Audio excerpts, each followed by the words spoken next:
Pemirsa, pemulihan situasi seusai pandemi COVID-19 menjadi topik pertama dalam pembahasan Forum Global Platform for Disaster Risk Education atau GPDRR 2022 yang mulai bergulir di Bali mulai tanggal 23 hingga 28 Mei 2022.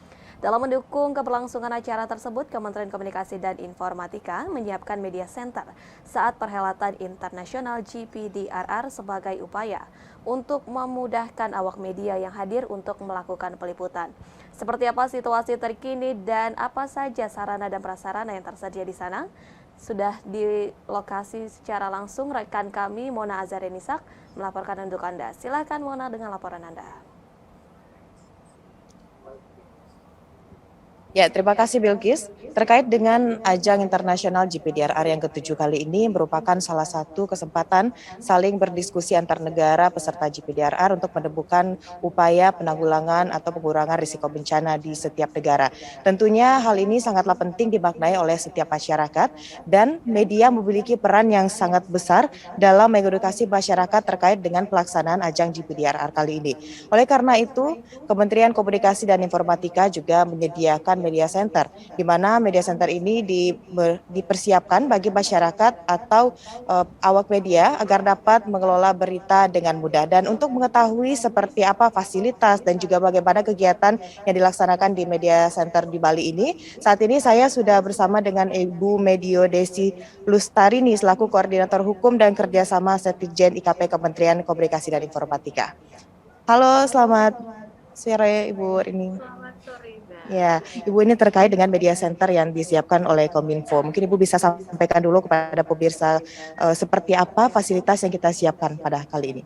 Baik, terima kasih Mbak. Jadi pada prinsipnya itu adalah Kominfo mendukung atau memfasilitasi acara ini untuk menyediakan media center bagi jurnalis, bagi awak media yang akan hadir baik dari internasional maupun nasional.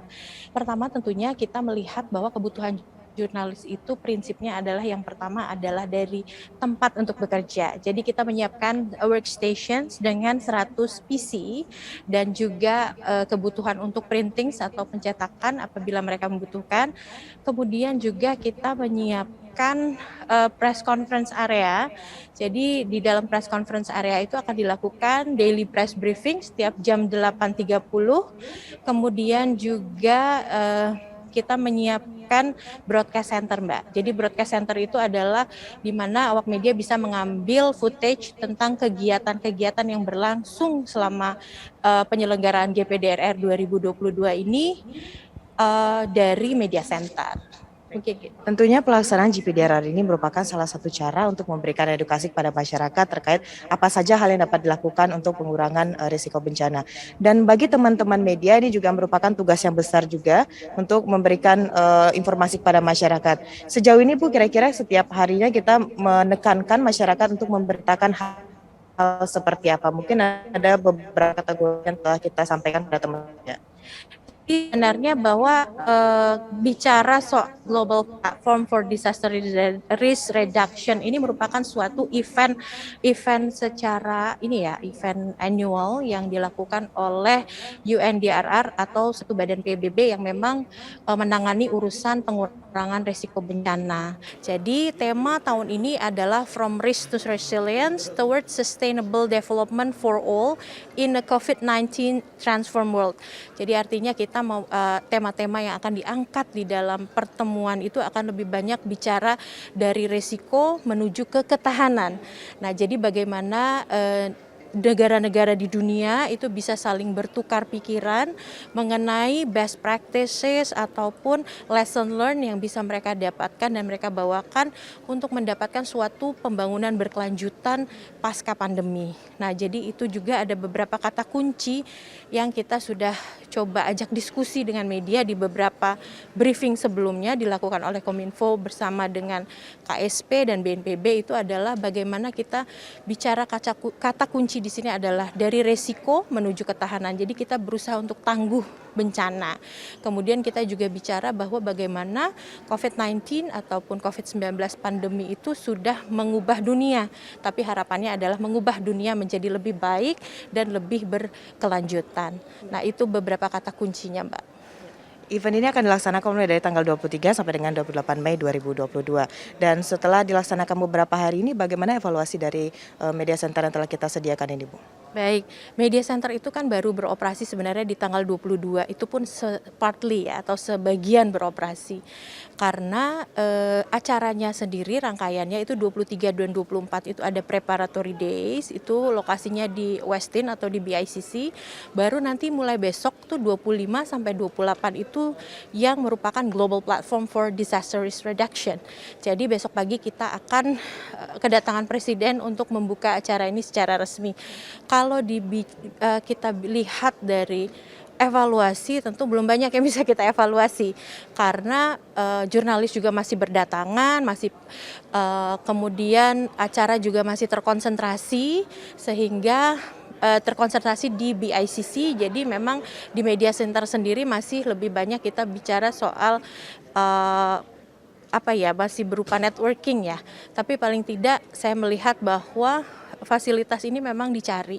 Mengapa demikian? Karena kami UNDRR selaku penyelenggara ataupun pemilik daripada acara ini itu bekerja sama dengan Asia Pacific Broadcasting Union untuk mendiseminasikan, menyiarkan seluruh hasil pertemuan ke dunia. Jadi mereka bekerja sama. Nah, kemudian apa yang disampaikan dari rekan-rekan EBU adalah bahwa mereka mendapatkan apa yang dibutuhkan dari media center ini. Jadi mereka bisa mendapatkan output footage tanpa mereka harus pergi ke sana kemari, karena tentunya kita kalau bepergian ke Indonesia kan tidak banyak ya yang dibawa ya untuk fasilitas maupun SDM. Jadi itu keberadaan media center itu sangat membantu untuk melaksanakan pekerjaan jurnalis. Baik. Terakhir mungkin Ibu bisa disampaikan juga kepada teman-teman media bagaimana seharusnya memanfaatkan fasilitas yang telah disediakan oleh Kementerian Kominfo ini.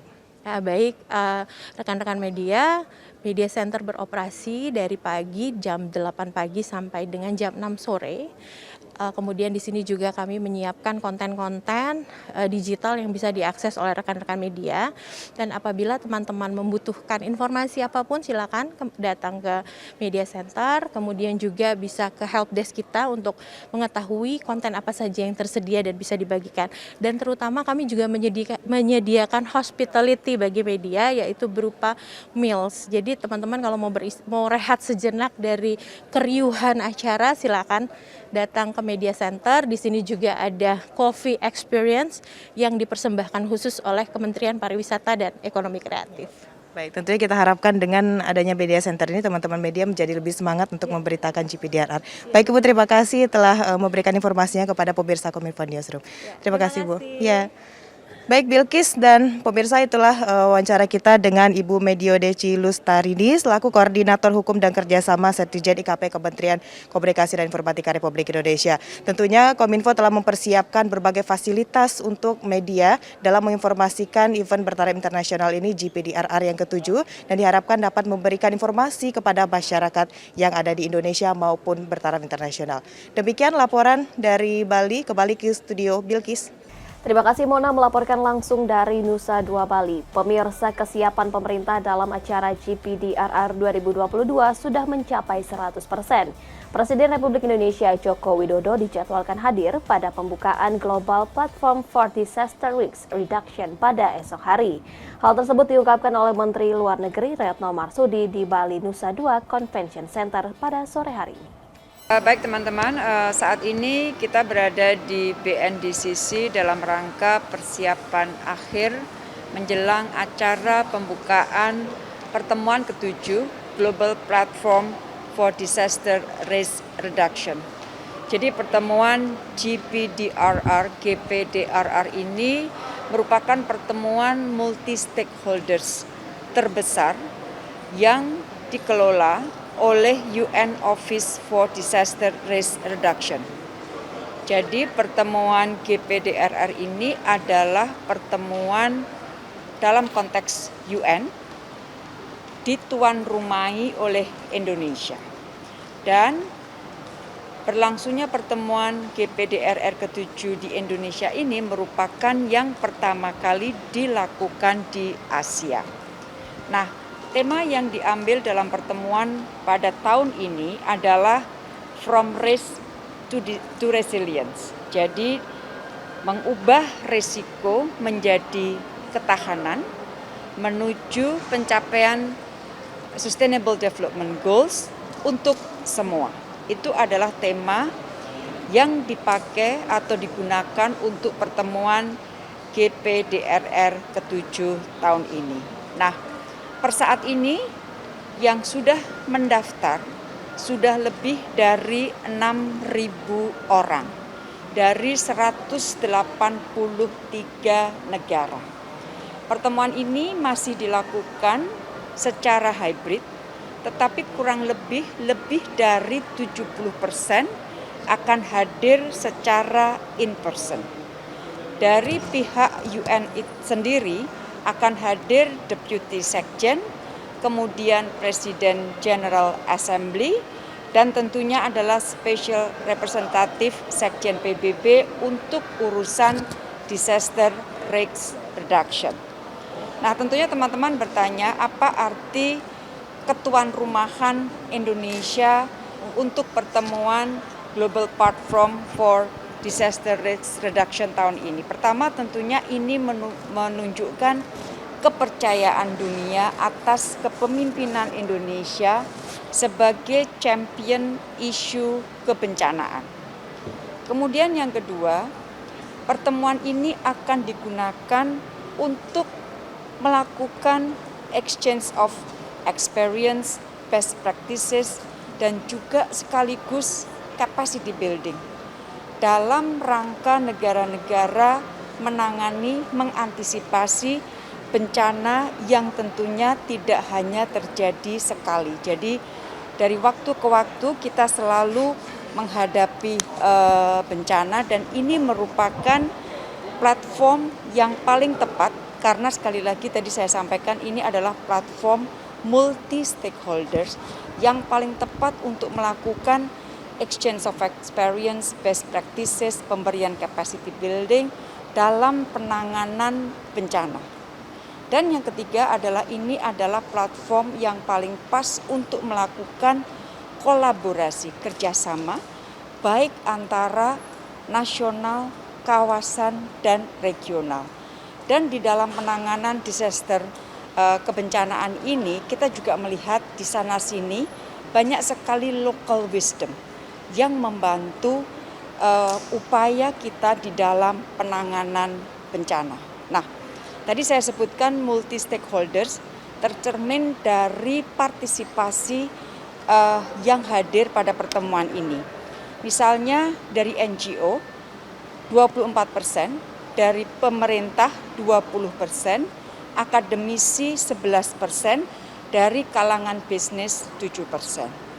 Jadi itulah informasi awal yang dapat saya sampaikan. Sekali lagi ini adalah pertemuan UN yang sangat penting, pertemuan multi stakeholders di bidang disaster risk reduction yang paling besar, dan ini juga besar dari segi size karena tadi saya sampaikan 70%, sekitar 70% dari sekitar 6.000 akan datang in person, dan ini sekali lagi mendorong agar negara-negara dunia terus melakukan kerjasama dan kolaborasi untuk penanganan bencana dan mengubah risiko bencana menjadi ketahanan terhadap bencana. Demikian teman-teman, terima kasih. Indonesia sendiri bagaimana sih bisa memaknai tema from risk to Iya. resilience? Maknanya gitu. Jadi kan kalau kita dalam pengelolaan bencana, kita menjadi salah satu yang dinilai bagus. Dan tentunya pada saat kita mampu menangani bencana, pengalaman kita bagi dengan pihak lain. Baik itu yang paling mudah adalah dalam bidang capacity building-nya. Jadi capacity building, kerjasama dalam konteks capacity building akan sangat mengemuka di dalam pertemuan kali ini. Dan tadi saya lupa menyebutkan bahwa selama pertemuan ini akan ada 2 ministerial roundtable, kemudian ada 4 high level dialogues, 16 thematic session, dan 3 sesi Sendai Framework Midterm Review Plenary. Jadi Ini adalah informasi awal yang dapat teman-teman pakai untuk memframe cerita besar dari penyelenggaraan pertemuan ini, manfaatnya apa, tujuannya apa, dan tentunya ke depan dalam beberapa hari ke depan karena pertemuannya itu sendiri akan dilakukan sampai tanggal 27 Mei. Setiap hari pastinya nanti Kepala BNPB akan memberikan informasi atau teman-teman yang bertanggung jawab substansi akan memberikan informasi mengenai jalannya pertemuan setiap hari. Izin artinya kemampuan Indonesia terkait dengan penanganan bencana termasuk juga bencana alam pandemi Ya, COVID-19 ini juga dilihat, akan kemudian yes, dibahas oleh Presiden pada besok atau bagaimana? kita lihat besok, karena kan kita belum tahu Bapak Presiden akan bicara apa besok, kita tunggu Bapak Presiden akan bicara seperti apa besok ya. Oke. Besok Presiden direncanakan akan menerima pertemuan dengan Wakil Presiden Zambia. Beliau sudah tiba sore tadi.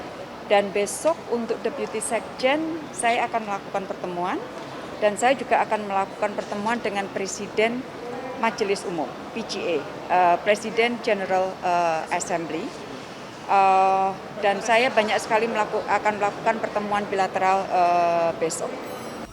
Dan pemirsa, itulah serangkaian acara GPDRR 2022. Setelah jeda kami akan kembali dengan beragam informasi lainnya. Tetaplah bersama kami dalam Kominfo Newsroom.